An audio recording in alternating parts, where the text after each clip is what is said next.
સમાચારમાં આગળ વાત કરીએ તો એક મહત્વના સમાચાર હાલમાં મળી રહ્યા છે અમરેલીથી। ધારીના ગીરકાંઠા વિસ્તારોમાં ધોધમાર વરસાદ વરસી રહ્યો છે।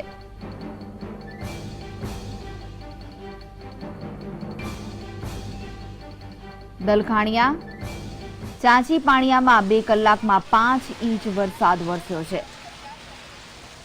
તો શેત્રુંજી નદી ગાંડીતુર બની છે। આ વિશે વધુ માહિતી માટે જોડાઈ ગયા છે અમારા સંવાદદાતા ફારૂકજી। ફારૂક, ધારીના ગીરકાંઠા વિસ્તારમાં ધોધમાર વરસાદ વરસી રહ્યો છે, શું માહિતી છે?